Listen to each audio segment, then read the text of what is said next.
Dan untuk menghasilkan kualitas perlu dana yang sangat besar. Nah, bagaimana skema ekonomi apakah? Apakah itu 80% dari pemerintah? Apakah itu dari hasil-hasil yang dilakukan? Apakah itu dari swasta? Apakah itu dari, nah, skema ekonomi dan pendanaan apakah yang bisa dipakai untuk membiayai ekosistem perguruan tinggi? Dan jawabannya harus di luar tambahkan dana APBN. Ya, itu nggak boleh jawaban itu, oke? Tambahkan dana APBN untuk perguruan tinggi tidak boleh itu, oke? Dengan asumsi ini, saya ada 4 pertanyaan. Jadi saya tidak, saya justru ada 4 pertanyaan terhadap 100 ekonom di sini, 100 dan lebih. Mohon dijawab dalam tanggapannya. Tidak perlu dijawab 4-4-nya. Satu jawaban penuh dan bagus untuk satu pertanyaan, untuk pertanyaan yang manakah yang silakan para profesor-profesor kita, ekonom-ekonom kita ini menjawab. Oke, udah siap ya? Baik. Oke. Pertanyaan pertama untuk 100 ekonom. Oke guys, assalamualaikum warahmatullahi wabarakatuh. Kembali lagi di channel Gambas LJ. Ini ada video sangat sangat keren dari, atau edukasi sangat keren dari Bu Stella Christy guys, wamen kita guys, wakil menteri guys. Dan ini di acara Sarasehan 100 Ekonom Indonesia yang ke-8 dengan tema Estafet Kepemimpinan Baru Menuju Akselerasi Ekonomi guys. Dan ini Bu Stella memberi 4 pertanyaan untuk 100 ekonom di Indonesia guys. Tegas, seru, ngeri, seru juga ngeri, keren.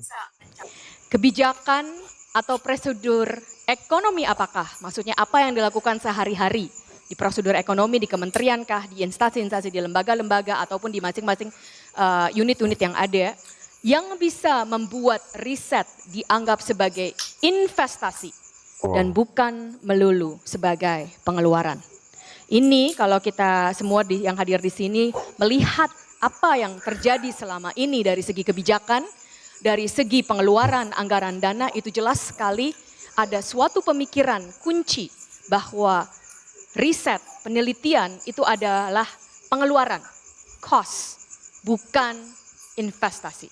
Nah, jadi saya menanyakan kepada para saudara-saudara sekalian, apa yang bisa dibuat? Kebijakan ekonomi apakah? Prosedur ekonomi apakah yang bisa mengubah pemikiran ini? Sehingga kita bisa mencapai the Romer model of economic growth. Oke. Pertanyaan kedua. Kedua guys, lanjut Bu. Untuk menghasilkan riset yang kompetitif dan berkualitas, diperlukan dana yang besar. Yang memerlukan terutama sekali kontribusi dari industri. Ini sudah terjadi di seluruh negara-negara maju ataupun negara-negara yang hampir menjadi negara maju dan berkembang terutama sekali karena industri berbasis teknologi.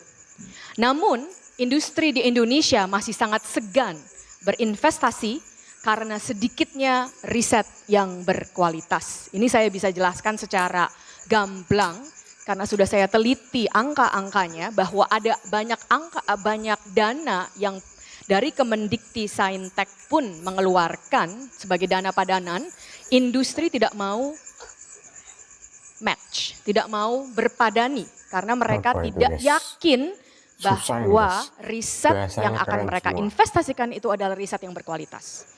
Nah, ini kan menjadi dilema ayam dan telur. Bagaimana memecahkan dilema ayam dan telur ini? Mana telurnya, mana ayamnya? Betul. Oke, pertanyaan kedua itu ya.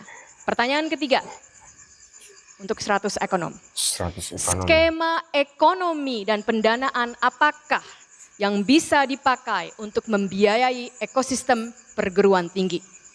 Pada saat sekarang yang sudah saya lihat dan sudah saya analisa, perguruan tinggi negeri kita dan juga banyak perguruan tinggi swasta itu tidak menghasilkan atau bahkan banyak yang minus. Nah, sementara itu kita butuh dana untuk membuat ekosistem yang berkualitas. Dan jangan lupa kembali di Romer Growth Model, sumber daya manusia itu berdasarkan pengetahuan dan inovasi. Dua-duanya itu di perguruan tinggi. Dan untuk menghasilkan kualitas perlu dana yang sangat besar. Nah, bagaimana skema ekonomi apakah Apakah itu 80% dari pemerintah? Apakah itu dari hasil-hasil yang dilakukan? Apakah itu dari swasta? Apakah itu dari skema ekonomi dan pendanaan apakah yang bisa dipakai untuk membiayai ekosistem perguruan tinggi? Dan jawabannya harus di luar tambahkan dana APBN. Ya itu nggak boleh jawaban itu, oke? Tambahkan dana APBN untuk perguruan tinggi tidak boleh itu, oke? Itu pertanyaan ketiga. Pertanyaan terakhir untuk para ekonom adalah, nah kita lihat dulu ini, kita lihat dulu graf yang di sini. Ini grafnya dari IMF. Mohon maaf agak kecil ya, saya tadi kurang gitu ya. Iya. Nah, graf ini saya jelaskan. Ini dari International Monetary Fund yang melihat secara angka jelas apakah produktivitas, hasil kenaikan produktivitas secara ekonomi dari riset dasar dan dari riset terapan. Yang biru adalah riset terapan, yang merah adalah riset dasar. X-axisnya adalah tahun, berapa lama, dan Y-axisnya itu adalah citasinya, penyerapan citationnya. Nah, yang bisa dilihat secara langsung di sini adalah riset dasar secara jangka panjang itu mempunyai dampak yang jauh lebih besar pada pertumbuhan ekonomi. Diukur berdasarkan inovasi dan produktivitas. Jadi kita bisa lihat total area di bawah yang merah itu lebih besar daripada total area di bawah yang biru. Dan itu dilihat dari citasi dari paper ke patent dan ke industri. Versus citasi dari patent langsung ke patent dan ke industri. Nah, riset terapan secara jangka panjang dengan kekuatan lebih sedikit dampaknya terhadap pertumbuhan ekonomi, produktivitas, inovasi itu lebih sedikit. Namun kalau kita cuma mengukur dalam jangka waktu 10 tahun, kita bisa lihat memang yang biru lebih banyak. Ya, tetapi pertumbuhan ekonomi suatu negara, Indonesia Emas 2045 itu adalah jangka panjang. Namun kebijakan ekonomi yang terjadi selama ini selalu kebanyakan berfokus pada hasil jangka pendek. Termasuk insentif-insentif yang diberikan kebanyakan adalah untuk hasil riset terapan. Kembali lagi ini adalah data bukan saya yang bikin, ini yang bikin International Monetary Fund, sangat bisa dipercaya bahwa kita harus dua-duanya, bahkan sebenarnya kita harus lebih banyak terhadap riset dasar.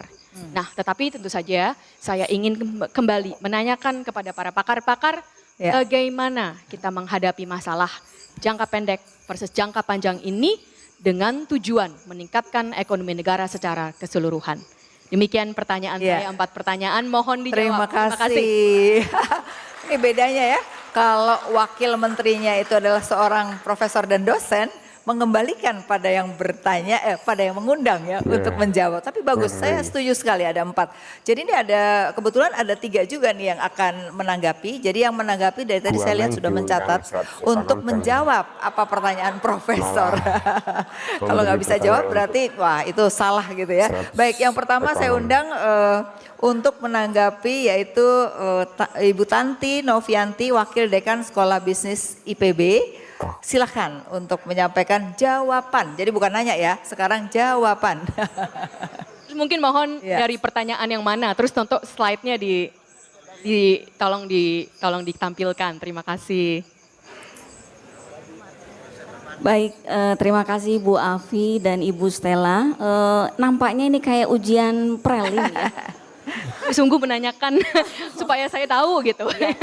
Siap Ibu, mungkin terima kasih sudah diberikan kesempatan langsung dengan Ibu Stella. Barangkali dengan pemerintahan yang baru ini kan sedang berupaya untuk terus meningkatkan gitu Bu ya. Barangkali mungkin dari saya selama ini pengalaman gitu ya, mungkin saya lebih fokus ke yang nomor 2. Nomor 2, mohon ditampilkan slide-nya pertanyaan nomor 2. Ini serasa belajar makro Bu.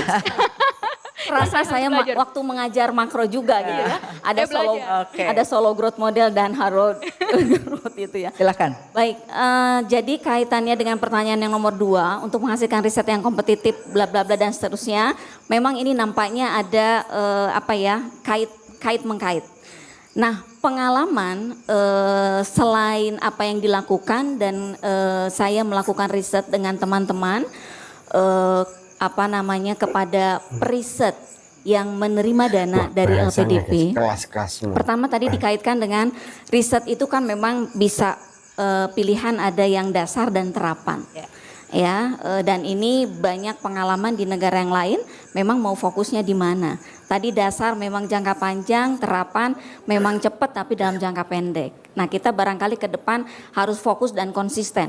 Karena kita tahu kalau kita bicara pendidikan, kita tahu pendidikan itu merupakan salah satu hal yang sangat penting mempengaruhi SDM yang tentunya ujungnya ke sumber daya negara juga kan gitu-gitu ya, seperti itu. Nah, berdasarkan temuan itu atau yang kita lakukan, memang kelemahan riset kita sekarang itu adalah lebih ke parsial-parsial. Kenapa seperti itu? Bisa jadi tadi ada kaitannya dengan dana yang terbatas, bisa ke sana juga. Dananya per project gitu Bu maksudnya. Nah, barangkali ini sebetulnya kan bisa diantisipasi ya. Mungkin ini ada kaitannya dengan tadi jangan menjawab harus dari APBN. Kita bisa mencari sumber sebetulnya dari yang lain, swasta atau misalnya kolaborasi antar perguruan tinggi dengan dana mandirinya atau juga dari luar. Gitu kan seperti itu.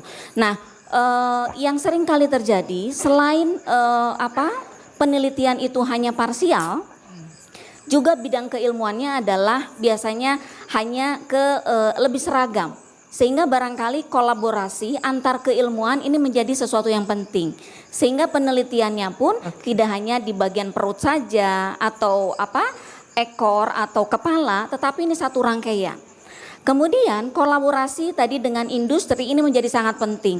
Dan tadi seperti yang disampaikan, industri seringkali menolak karena tadi mungkin dampaknya tidak ada insentif mungkin. Tidak ada insentif dan dampaknya kecil.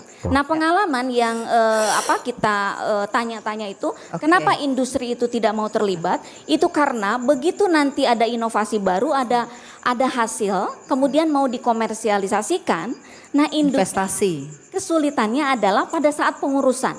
Sehingga nanti birokrasinya ternyata baru di meja A lama, belum ke meja B, C. Sementara bagi industri ya itu adalah sesuatu uang gitu kan ya, waktu adalah uang. Nah, barangkali itu yang poin penting. Terima kasih Ibu Tanti, tadi sudah diterima oleh Bu Stella ya Bu ya.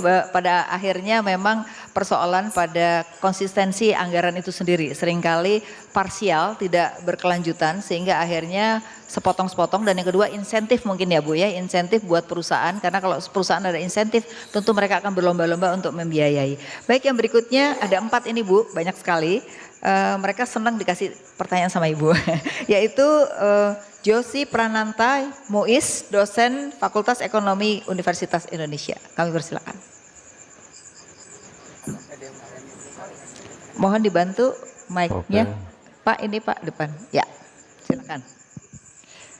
Mau menjawab nomor berapa Pak? Tes dulu. Saya mungkin yang pertama barangkali ya. Oh, yang pertama. Tolong slide-nya. Terima kasih Bu Afi atas kesempatannya ini. Menurut saya sih simpel aja bahwa pengeluaran untuk riset itu bisa dianggap sebagai investasi sepanjang dia memberikan kontribusi pada terutama adalah aspek kemanusiaan. Dan ini saya kira mungkin juga saya ingin minta perhatian Ibu Stella sebagai Wamen Dikti dan Saintek. Saya merasa bahwa dunia pendidikan kita, terutama perguruan tinggi, itu mengalami masalah besar. Ya. Saya ingat dulu waktu Pak Daud Yusuf, senior kita datang ke kampus, setelah sekian lama dia nggak mau ke kampus, 40 tahun, dia menyampaikan kepada guru besar dan kami dosen bahwa yang dia risaukan adalah bukannya adanya kebudayaan, tapi ketidaksadaran kita akan adanya kebudayaan itu. Terutama pada para pemimpin dan para intelektual. Apa itu kebudayaan?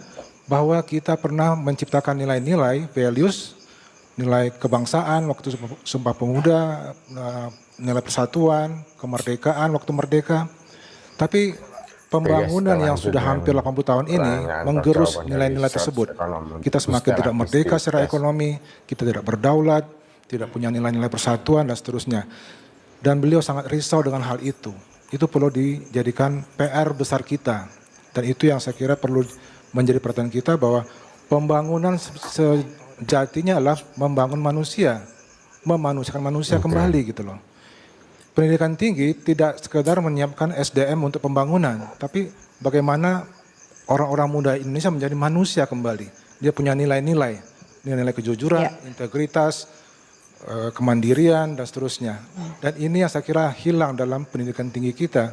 Dan itu saya kira perlu jadi PR kita bersama. Oke. Terima kasih. Jadi intinya Bapak membuat riset sebagai investasi ya? Jawabannya itu ya.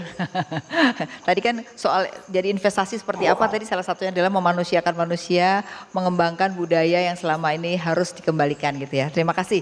Yang ketiga ada lagi yaitu Mas Denny A. Purwanto, Associate Indet atau dosen Fakultas Ekonomi dan Manajemen IPB. Silakan. Mau jawab nomor berapa Mas Denny?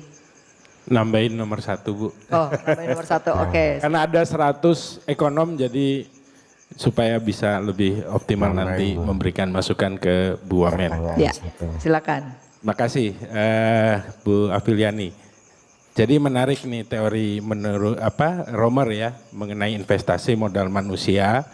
Tapi sebenarnya ada terusannya Bu Stella, itu teori mengenai job search atau bagaimana kemudian investasi modal manusia itu bisa optimal diterima oleh pasar tenaga kerja. Cuman kalau saya ngajar itu di semester 4. Karena Bu Stella sampai semester 3, dia mungkin belum nyampe ke situ. Oke. Untuk pertanyaan nomor 1 mungkin saya sedikit sharing saja Bu. Saya kebetulan ambil PhD di Göttingen, Jerman, gitu ya. Dan yang saya pahami adalah alokasi anggaran kepada universitas di Jerman itu didasarkan oleh risetnya. Dan itu sangat bergantung kepada prioritas pembangunan nasionalnya.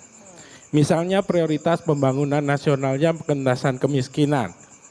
Maka universitas-universitas yang publikasi risetnya, applied dari studinya itu lebih banyak di soal kemiskinan, maka universitas itu akan mendapat alokasi anggaran yang lebih besar. Gitu ya. Demikian juga kalau misalnya fokusnya bagaimana job search tadi ya, meningkatkan employability. Kan isu kita itu adalah tadi sempat disinggung juga, pengangguran yang tinggi itu bukan yang pendidikannya SD atau SMP, gitu ya.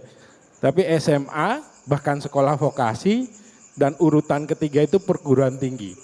Nah ini tugas mungkin Bu Wamen juga nanti bagaimana kemudian employability dari lulusan vokasi, diploma, bahkan S1 ini bisa lebih baik.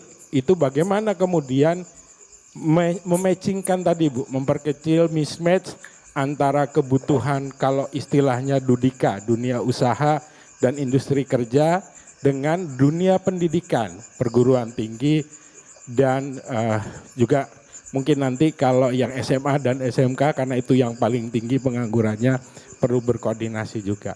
Itu dari saya. Terima kasih Bu Afi. Terima kasih Mas Denny, ini menarik masukannya ya. Mungkin bisa jadi ininya Bu Stella nih, masukan Bu Stella. Oke, yang terakhir saya persilakan Bapak Yorga dari SBM ITB. Jerman sampai.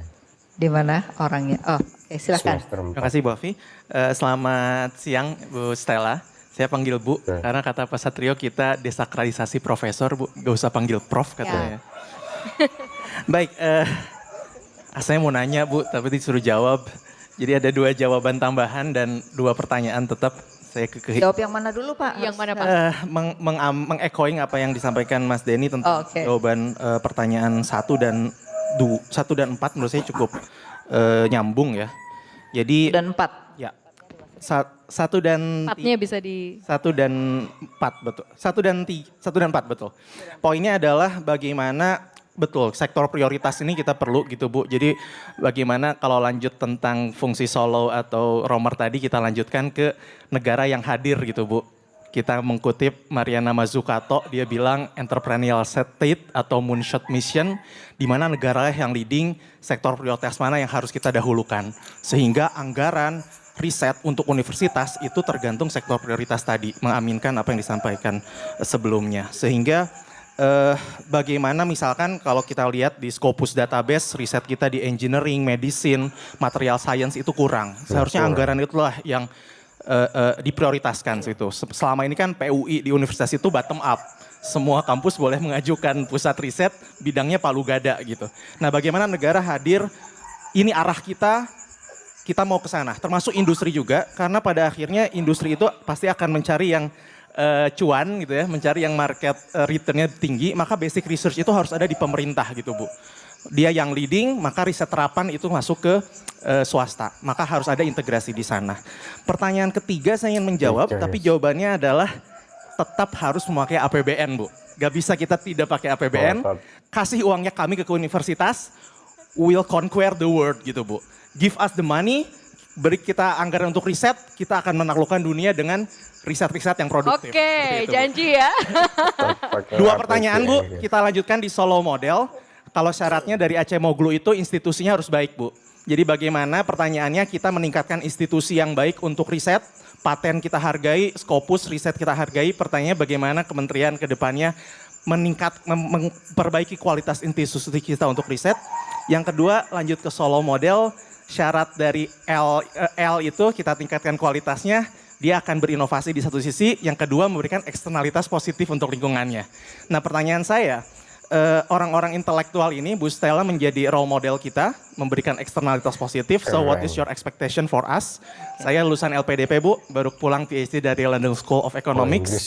Jadi apa ekspektasi Ibu untuk kami semua generasi muda memberikan eksternalitas positif untuk sekitarnya? Terima kasih. Assalamualaikum warahmatullahi wabarakatuh. Terima kasih. Jadi selain masukan ada pertanyaan, dan pertanyaan ini sangat bagus ya Bu Stella ya, karena Bu Stella jadi role model gimana nih supaya ke depan generasi muda ini juga punya harapan. Silakan Bu Stella.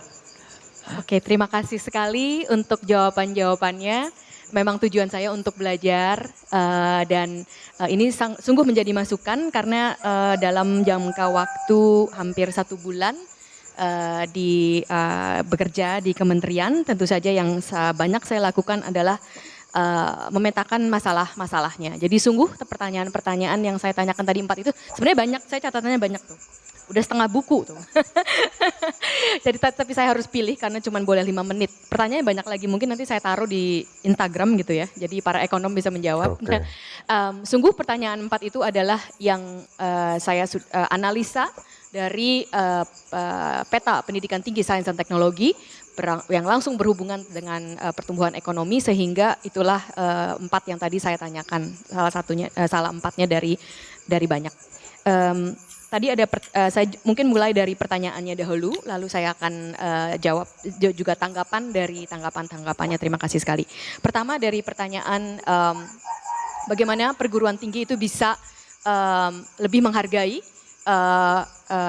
produk-produk riset yang berkualitas. Itu sangat penting sekali, dan ini sudah saya petakan. Ternyata waktu kemarin ya, hari Senin ya, saya bicara di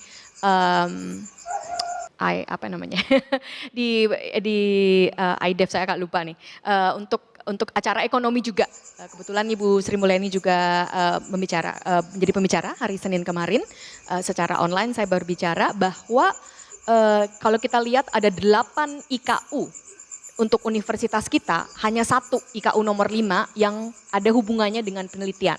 Nah, yang lainnya, 7 IKU yang lainnya itu sama sekali tidak ada hubungannya dengan riset dan kualitas riset.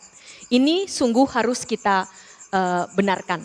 Jadi kita sudah mulai dengan para guru besar dan juga dengan para diaspora dan juga dengan saya juga mendengarkan para Ikatan Ilmuwan Muda Indonesia, ALMI, yang sudah juga melakukan penelitian bagaimana kita bisa mengkaji bersama IKU, karena IKU ini langsung ada dampaknya terhadap perguruan tinggi sehingga bisa lebih menghargai riset yang berkualitas bukan kuantitas. Sekarang pun ada masalah kita terlalu banyak kuantitas. Di Indonesia kita ada 22.000 jurnal, hanya 11 yang Q1 Scopus. Nah itu 22.000 jurnal itu sangat terlalu banyak. Dan itu Banyak, kan? terjadi bukan karena kita adalah orang-orang yang senang baca buka, tetapi memang BKD itu mengharuskan setiap semester harus publikasi. Mahasiswa menulis disertasi harus publikasi. Nah inilah harus kita kaji. Apakah itu sungguh-sungguh akan menghasilkan berdasarkan kualitas atau itu hanya berdasarkan kuantitas tanpa sungguh-sungguh ada perubahan. Jadi ini kita kaji bersama, perlu sekali masukan-masukan dari para dosen-dosen, dari para rektor-rektor, guru besar kita. Terima kasih. Pertanyaan kedua, bagaimana eksternalitas? Saya juga tentu saja harus belajar dari para dosen-dosen ini.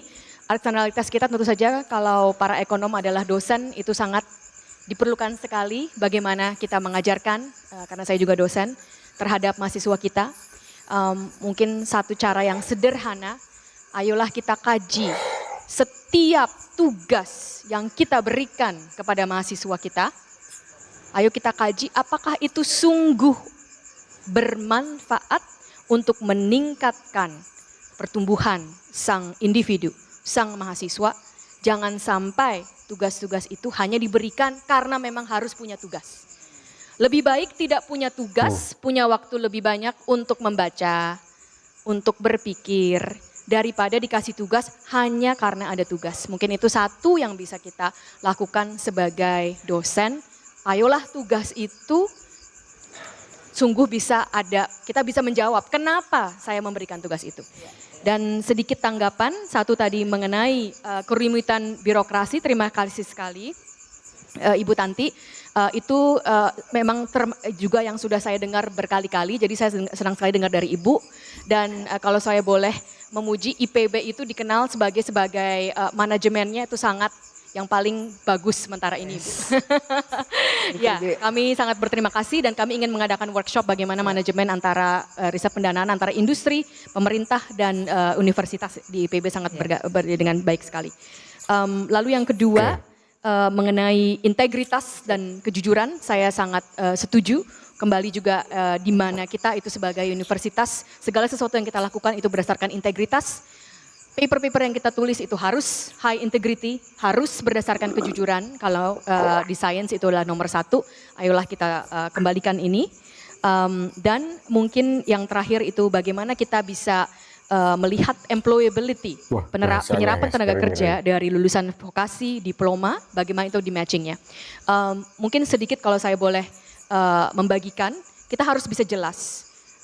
Vokasi itu adalah untuk bisa menyanggapi kebutuhan dari demand, ya, kebutuhan dari industri. Oleh karena itu harus sering-sering dilihat industrinya bergeraknya seperti apa, berapa tahun lagi akan menjadi apa, itu harus dipetakan terus. Nah, itu tugas kementerian kita, termasuk juga tugas dari industri dan pekerjaan. Tetapi universitas non vokasi itu adalah dua-duanya. Demand tapi juga supply, harus mensupply, harus mengeluarkan inovasi-inovasi baru yang akan membuat industri-industri baru. Kita tidak usah jauh-jauh, industri yang ada yang sangat berhasil, Google yes, AI, industri, open mind, itu semuanya datang dari universitas. Nah itulah kalau kita bisa melihat secara jelas pemetaan ini, saya rasa kita akan bisa lebih maju ke depannya. Sekali lagi terima kasih atas saran-sarannya. Terima kasih. Masih bisa bertanya lagi. Ya, terima kasih Dr. Stella Christy karena hari ini ternyata sangat berbeda modelnya, tapi menarik mereka juga jadi berpikir untuk menjawab ya. Terima kasih, mudah-mudahan ke depan.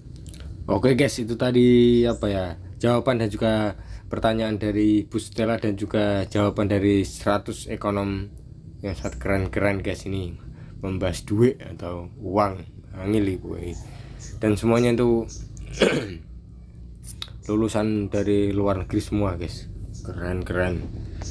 Yaitu ada yang dari Jerman sampai 4 semester dan juga ada London, Inggris. Wow, semua adu argumen dengan sangat kelas guys. Dan juga tidak kalah yaitu jawaban dari Bu Stella Christy guys, selaku wakil menteri ya guys, profesor lulusan dari China ya guys. lupa saya guys. Dan semoga ini bisa mensejahterakan ekonomi Indonesia di keberlanjutan guys, di sampai Indonesia Emas 2045 guys. Dan ada komplain-komplain dan juga jawaban dari 100 ekonomi yang sangat membangun guys. Ini tujuannya yaitu membangun sumber daya manusia atau penguatan sumber daya manusia untuk pembangunan dari berbagai sektor dan membangun negara guys. Dan itu dibutuhkan biaya juga guys, dan juga kecerdasan sumber daya manusia guys. Intinya ya lebih baik sumber daya manusianya yang unggul guys. Oke, semoga mengedukasi masyarakat. Wassalamualaikum warahmatullahi wabarakatuh.